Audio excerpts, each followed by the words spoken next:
मिठत नेमी नानका गुण चंगियाइयां तत।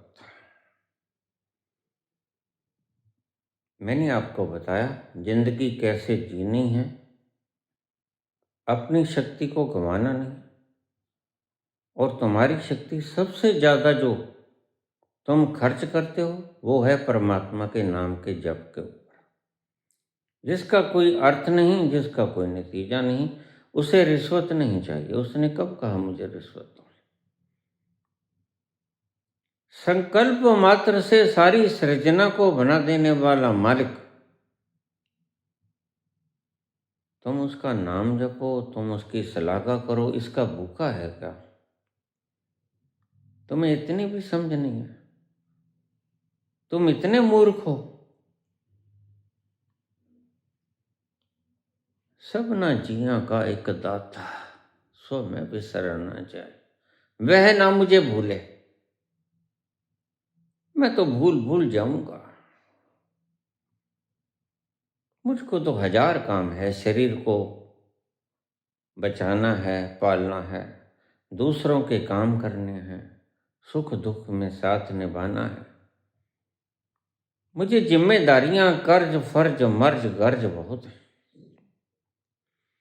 लेकिन हे दाता, मैं तो भूल भूल जाऊंगा, तू मत भूल जाना।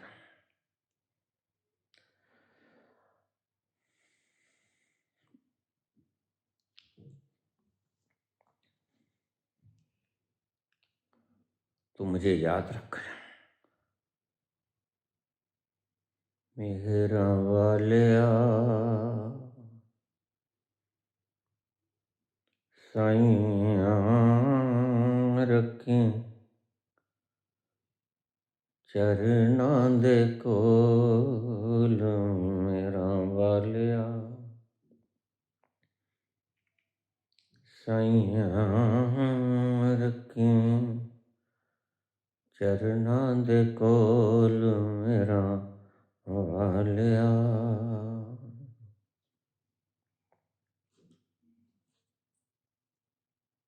चरना दे कोल रखी, चरना दे कोल, चरना दे कोल रखी, चरना दे कोल, मेरा वालिया साइयां रखी चरना दे कोल, मेरा वालिया।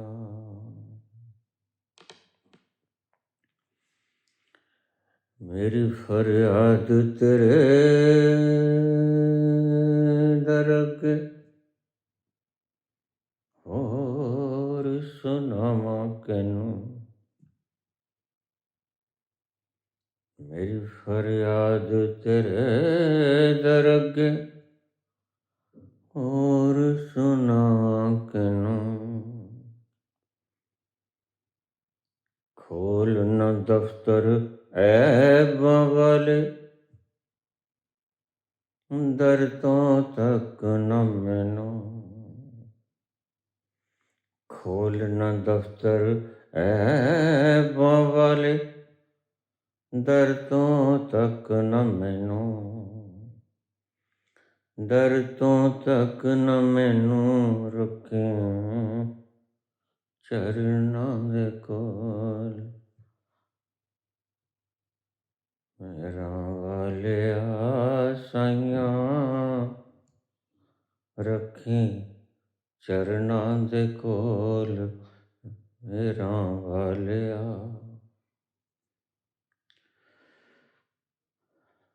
संसार के सभी काम निपटा के अब आ जाओ असली काम पे, जो तुम्हारी सभी बेड़ियों को तोड़ेगा और तुम उस रस को पी जाओगे। जैसे रात को नींद की जरूरत होती है, वैसे आदमी को जीवन में इस रस की आवश्यकता होती है। और तुम सारी उम्र बीत जाती है, इस रस का एक बूंद भी नहीं पी पाते। रात की नींद ने तुम्हें ऊर्जा से युक्त तो कर दिया, तुम तरोताजा तो हो गए, लेकिन ध्यान रखना, तुम्हारा मन और मस्तिष्क और शरीर के टिश्यूज तरोताजा हुए हैं। और इसके अलावा कुछ और भी है जिसको आहार की जरूरत है। वो क्या है? वो है तुम्हारा अपना आपा। उसको क्या आहार चाहिए? उसको तुम ही चाहिए। वह तुमको ही मांगता है, पिता पुत्र को ही मांगता है। आ लग जा गले दिलरुबा, आ लग जा गले दिलरुबा। ऐसे पुकारता है वो, मेरे दिल के टुकड़े, आ मेरी आगोश में आ जा। उससे जुदा हुए हो तुम, उसको तुम्हारी जरूरत है, तुम ही उसका भोजन हो। तुम शरीर को भोजन दे देते हो, नींद दे देते हो, लेकिन तुम्हारी आत्मा भीतर बिलखती रहती है। यही अतृप्ति का कारण है। तुम शरीर को तृप्त कर लेते हो, मन को तृप्त कर लेते हो मनोरंजन के द्वारा, लेकिन आत्मा सदा ही भूखी रह जाती है। आत्मा का भोजन है तुम।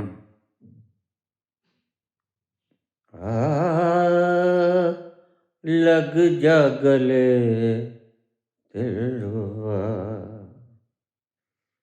वह तुम्हें चाहता है, उसके जिगर के टुकड़े तुम। वह कोई आहार नहीं मांगता, वह कोई निद्रा नहीं मांगता, वह तो तुम्हें ही मांगता है। तुम ही जाके उसकी गोदी में सो जाओ, तुम ही उसके आंचल में समा जाओ। वह ऐसी मां है जो तुमसे प्यार करना चाहती है, जो तुम्हें लोरी सुना के सुलाना चाहती है। तुम मुद्दतों से सोए नहीं। वह भी जागता रहता है कि तुम कब आओगे, और तुम भी चैन से सो नहीं पाते, और तुम्हें पता भी नहीं कि हम चैन से सो क्यों नहीं पाए।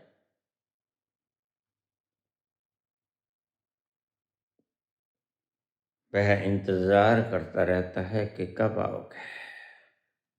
तेरे आने की खुशी में सिर्फ मैं जागा नहीं, तेरे आने की खुशी में सिर्फ मैं जागा नहीं, तेरी आंखों से भी लगता है कि तू सोया ना था। तृप्ति तुम्हें भी नहीं होती, और चैन उसे भी नहीं पड़ता। हर बार जरा सा खटका होता है, जरा सी आहट होती है तो दिल सोचता है। जरा सी आहट होती है तो दिल सोचता है। कहीं ये वो तो नहीं, कहीं ये वो तो नहीं, कहीं ये वो तो नहीं, कहीं ये वो तो नहीं, कहीं ये वो तो नहीं।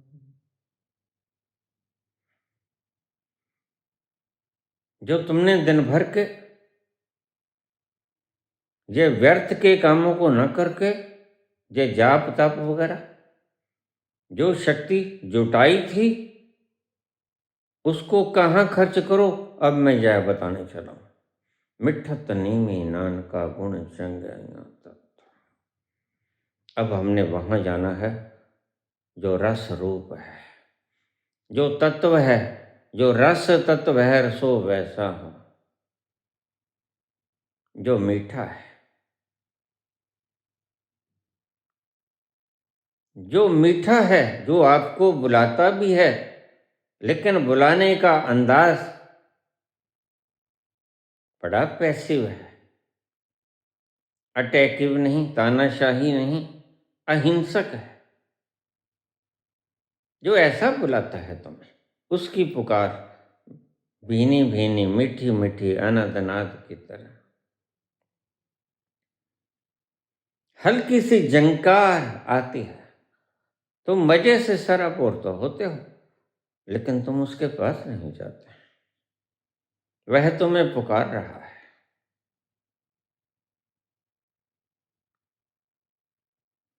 और बाबा कहते हैं बड़ा मीठा है, मिठत, नीमी। वह अहिंसक है, हिंसक नहीं है। नानका गुण चंगाइयां तत्व, और सब चीज का सार है वो। तुम्हारे जीवन का सार है, संसार का सार है, अध्यात्म का सार है। बड़ा मीठा है, अमृत है। अब वहां जाना है। एक तीसरी प्यास बाकी रह गई। यह तुम कैसे मिटाओगे? उसके पास जाके। और उसके पास कैसे जा पाओगे? जो दिन भर में तुमने व्यर्थ के कामों को छोड़कर मत जपो ये 5 नाम। पहुंचने वाले 7 साल में पहुंच जाते हैं, ज्यादा से ज्यादा। बुद्ध घर से गए, 6 साल में पहुंच गए। महावीर ने सफर जारी रखा, 12 वर्षों में पहुंच गए। लेकिन मैं तो सुना है यहाँ 40-40 साल डेरों में बैठे लोग 5 नाम का जप कर रहे, कुछ उसमें बदलाव आया ही नहीं। शरीर बूढ़ा हो गया, माथे पर सिलवटें आ गईं, हाथ कांपने लग गए, सांस चढ़ने लग गया, पहुंचे कहीं नहीं, अमृत की एक बूंद न मिले। मैं कहा करता हूं, रे भाई, जिसने तुमको 5 नाम दिए, रस तो उसने ही कभी नहीं पिया, तुम उससे क्या उम्मीद रखते हो? थोड़ा देख परख लिया करो। मिठत नीमी नान का, बड़ा प्यारा है, बड़ा मीठा है, बड़ा अहिंसक है। नीमी, मिठत, अमृत है,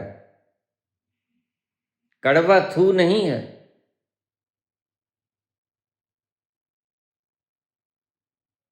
गुण चंगियाइयां तत्व, सभी गुण और अच्छाइयों का तत्व है वो, रस है वो। इतना मीठा है कि तुम उसमें समा जाते हो तो सदा के लिए समाये ही रहते हो, फिर उससे बाहर आने का दिल नहीं करता। ठहर जाते हो पाली मंजिल, जिस चीज की तलाश थी वो भूली दास्तां, लो फिर याद आ गई, नजर के सामने घटा सी छा गई। संसार के प्रति अरुचि हो जाती और भूली हुई दास्तां।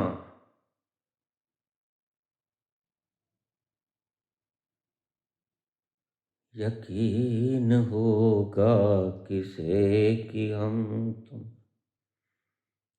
एक राह संग चले थे, कभी हम उसके पास थे, लेकिन जो से बिछड़े हैं तब से ना उसे चैन ना तुम्हें चैन।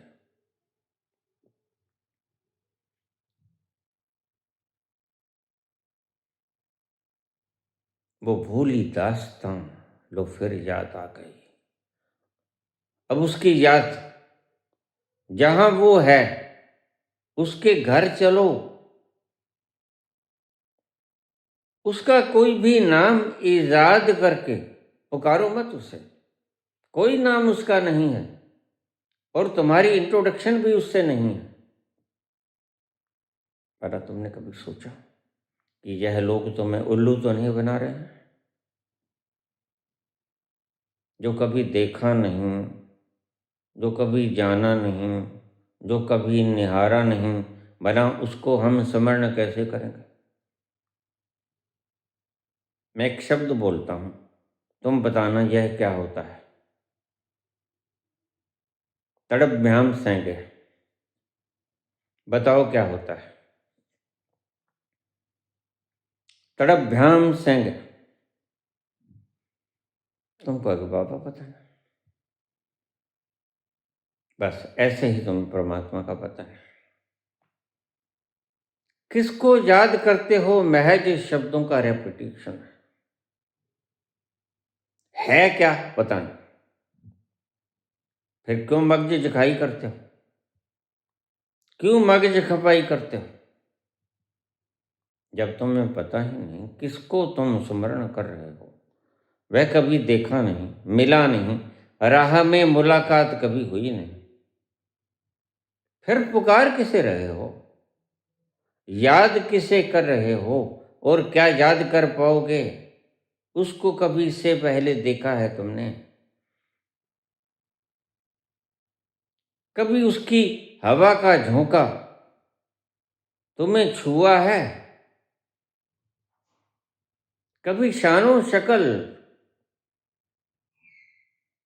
से कभी तुम वाकिफ हो उसके कि वो है कैसे, नैन नक्श कैसे? नहीं, तुम उसे नहीं जानते। बस इन पाखंडियों की तो ये दुकानदारी है।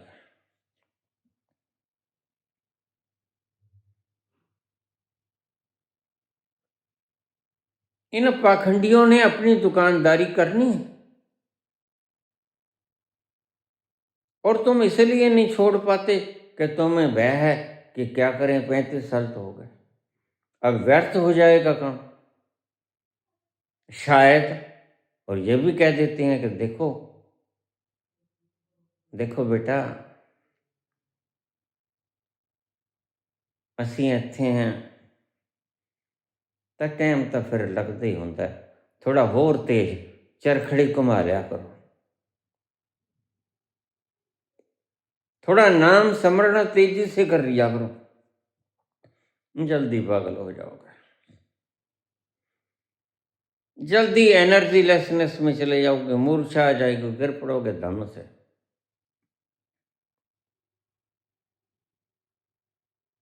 बिल्कुल व्यर्थ की बातें हैं और इन व्यर्थ की बातों को छोड़कर जो तुमने शक्ति कमाई थी वो कहाँ लगा दो? अब मैं वो बताने जा रहा हूँ। वो उस अमृत को पीने की जिसे बाबा कहते हैं मिठत नीमी नान का गुण चंग्याई तत्, उस अमृत रस को पीने में लगा दो। वह बड़े काम का है। यह है शक्ति को बचाना।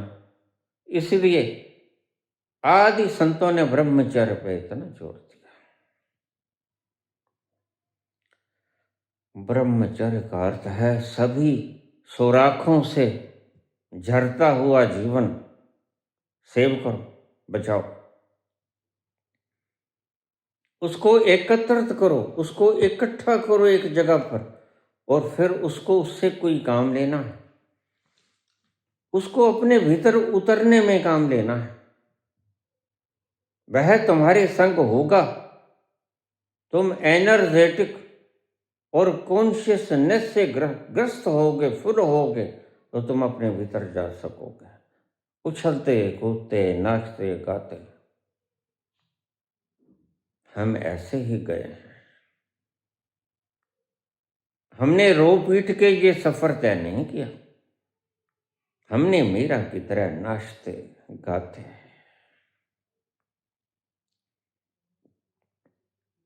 कूदते फांदते गीत गाते गुनगुनाते यह सफर तय किया। हमने अपनी जिंदगी इन पागल खानों में नहीं गुजारी, यह डेरे पागल खाने। ये संस्थाएं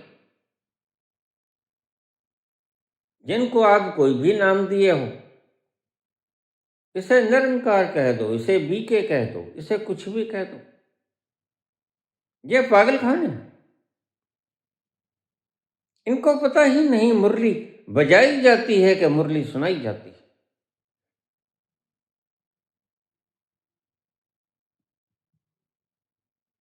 क्योंकि उस धुन को कभी सुना ही नहीं इन्होंने।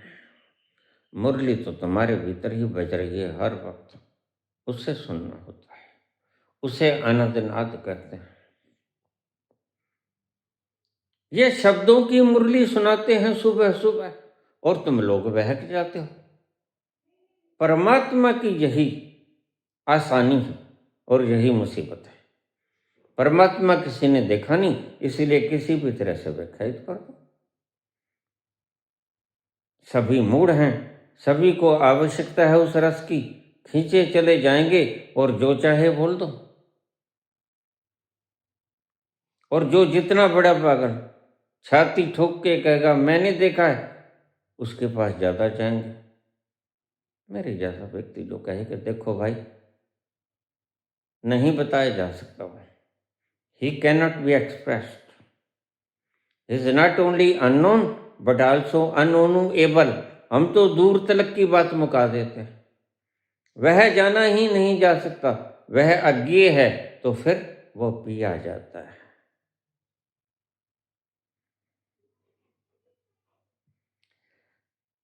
उसको पी लो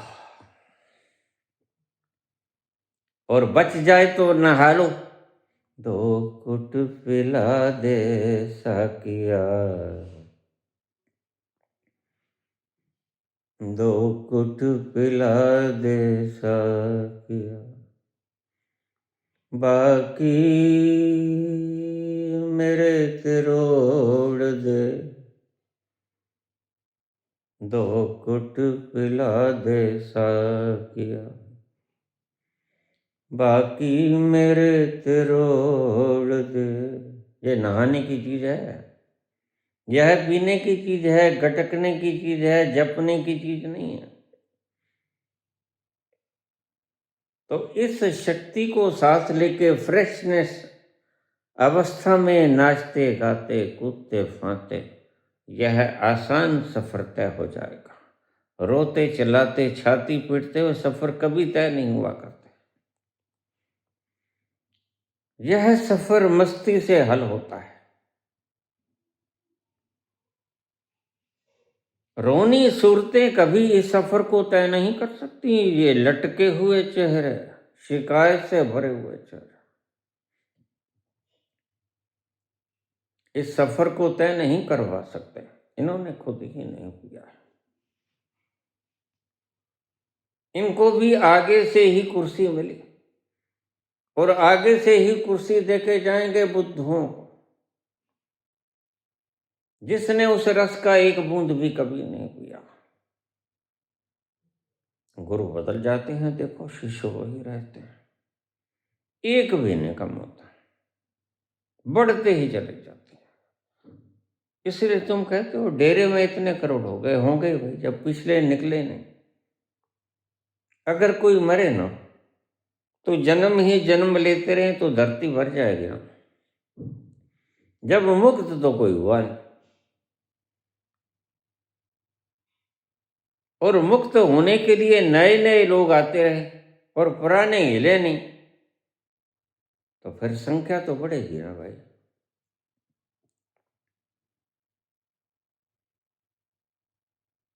यह रस है।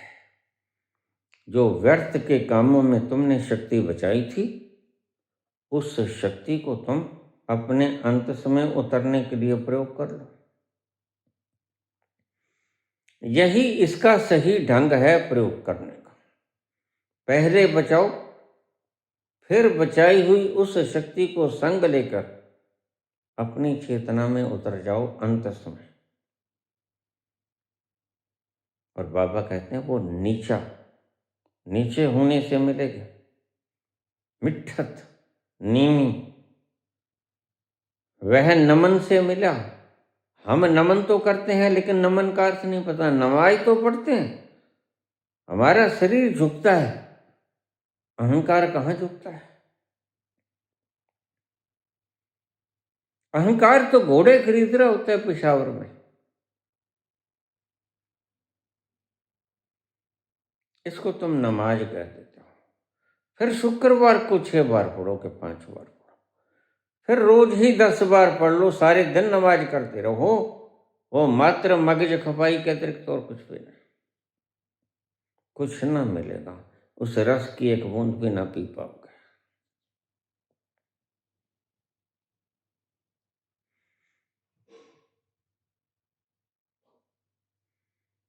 फिर वो दिन कभी नहीं आएगा कि कली फूल बन के खिल जाए। कली अपनी महक खिलने से पहले बिखेरनी शुरू कर दे। कलियों ने घूंघट खोले, कलियों ने घूंघट खोले, हर फूल पे भंवरा डोल, हर फूल पे भंवरा डोल।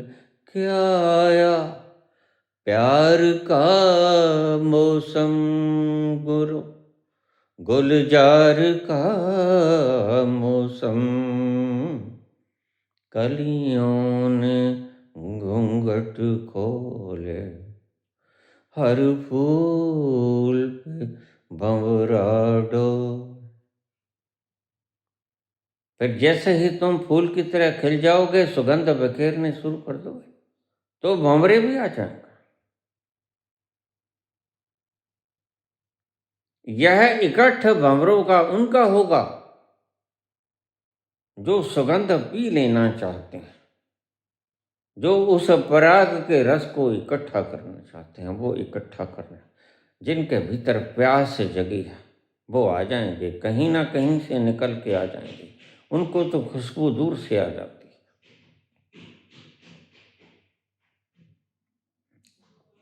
तो जो दिन में मगज खपाई ना करके तुमने शक्ति को जुटाया था, शुद्ध भोजन के जरिए, शुद्ध आहार और व्यवहार के जरिए शक्ति खोई ना थी, जो बचाई थी, उस शक्ति को संग लेकर पुंज बनाकर इकट्ठा करके उस शक्ति के सहारे अपने ही अंतस में उतरना शुरू कर देना।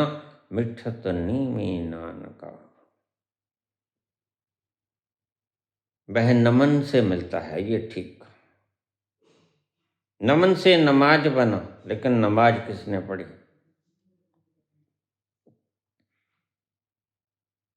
किसी का अहंकार नमन हुआ, किसी का अहंकार कम हुआ, किसी के अहंकार की मात्रा कम पड़ी, अहंकार छोटा हुआ नहीं। तुम नमाज करके ज्यादा बड़े अहंकारी हो जाते। शुक्रवार के दिन खास तौर से, जुमे के दिन 5 नमाज। आज ज्यादा अहंकार है, आज 5 दफे नमाज पढ़ी, तुम गलती में। नमाज पढ़ने जैसी चीज थोड़ी होती, नमाज पीने जैसी चीज होती है, नमन करने जैसी चीज होती है, अभिवादन झुकना करने जैसी चीज होती है, जिसमें तुम्हारा अहंकार गल जाए, शून्य हो जाए, भस्म हो जाए, कम हो जाए। इसी तरह रोज नमाज करते रहो। और शुक्रवार का दिन क्यों चुना था? क्योंकि उस दिन शुक्र तारा ऊर्जा का प्रतीक है। शुक्र तारा ऊर्जा का प्रतीक है। घनी ऊर्जा तुम लोगे तो अपने भीतर गहरे उतर पाओगे। इसलिए जैसे शुक्र अस्त होता है तो हमारे एस्ट्रोलॉजिस्ट कोई नया काम करने से रोक देते हैं। कारण ये तुम्हारे भीतर जोश नहीं होगा, शुक्र ऊर्जा पैदा करता है, जोश पैदा करता है। तुम इतने जोश पूर्वक काम शुरू न कर सकोगे और आगाज ही अंजाम हुआ करता है। First and the last impressions are counted. आगाज ही गलत कर लिया, इसलिए शुक्रवार के दिन 5 बार पियो उस रस को। लेकिन नमाज होती है, लेकिन नमन होता कहाँ है? क्या शुक्रवार के दिन तुम्हारा अहंकार कम हुआ? बढ़ जाता है। आज तो नमाज 5 बार की मैंने। फिर तुम ये स्वप्न देखते हो कि ईद आएगी, गलती में। वह ईद तो तब आती है जब तुम झुकते हो, झुके तो तुम है ना। तो ईद की भी आकांक्षा मत रखना। तुमने हर चीज की नकल बना ली। अहंकार की बलि देने के बजाय तुमने मासूम मेमनों की बलि देनी शुरू कर दी और बकरीद मनाना शुरू कर दिया। यह मूर्खता की निशानी है। तुमने हर चीज को कर्म कांड में डाल लिया, जबकि ये मनो अवस्थाएं थी। ढालना था अहंकार को, बलि देना था अहंकार को, बलि दे दी तुमने मेमने को खुद के स्वाद के लिए।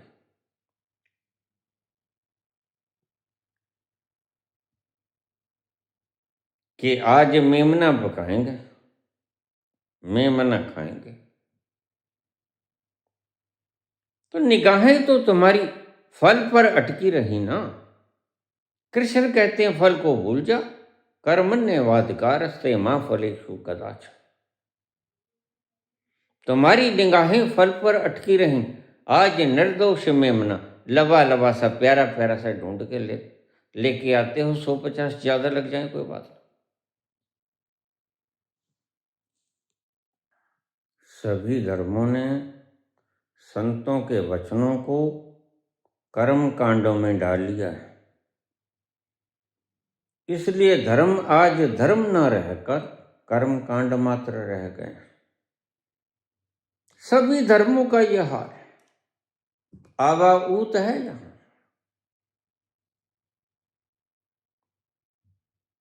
किस किस को समझाऊं? बर्बाद गुरस्ता करने को बस एक ही उल्लू काफी है। बर्बाद गुलस्ता करने को बस एक ही उल्लू काफी है। हर शाख पे उल्लू बैठा है, हर शाख पे उल्लू बैठा है। अंजाम में गुलस्ता क्या होगा? बर्बाद हो जाएगा गुलस्ता। तुमने हर संत के अल्फाज को कर्म कांड में ढक लिया। इसलिए तुम गुण तत्व से भी हीन हो गए। मिठत नीमी नानका गुण चंग्याइया तत्व। अगर सच में नमन हो जाते तो वह रस पी लेते जो सार था गुणों का, तत्व था अच्छाइयों का। लेकिन तुमने सभी को कर्म कांड बना लिया। आज सर्कसें बाकी हैं, धर्म खो गया। सभी धर्म आज सर्कस बन के रह गए। यही कारण है धार्मिक व्यक्ति के चेहरे पे प्रसन्नता के फूल खिले होने चाहिए, ओंठों पर बंसरी होनी चाहिए कृष्ण जैसे, कंठ में गीत होने चाहिए नानक जैसे, सुरती खुमार होनी चाहिए कबीर जैसे।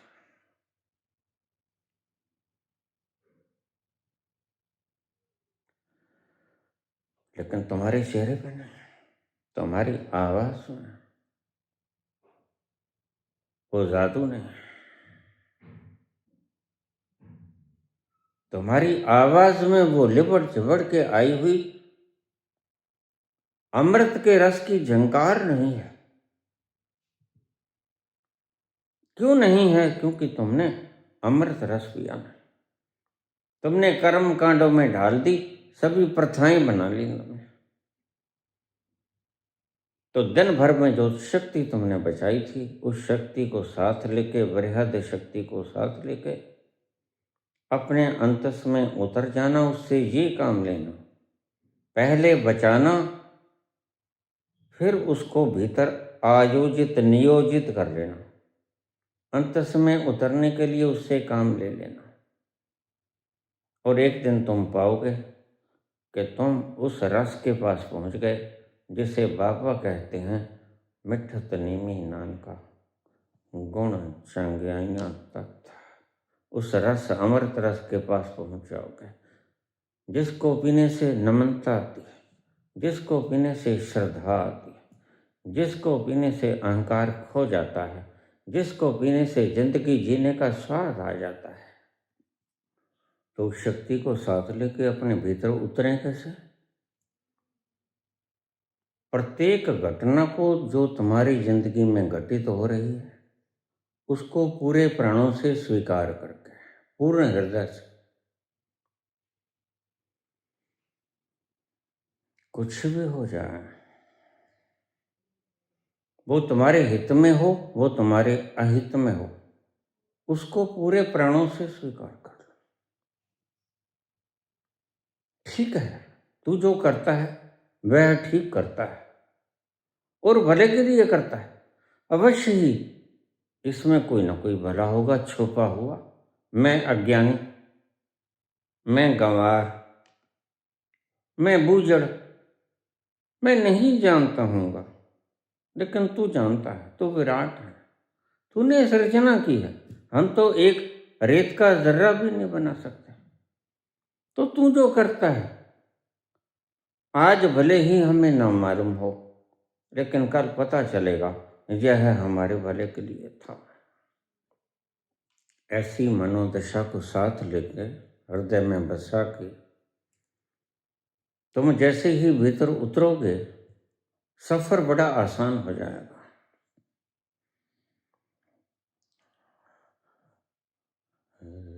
खुदा हर फैसला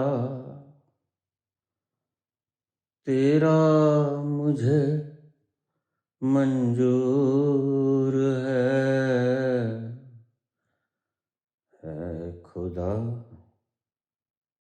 तेरा मुझे हर फैसला मंजूर है। सामने तेरा बंदा बहुत मजबूर है। अल्लाह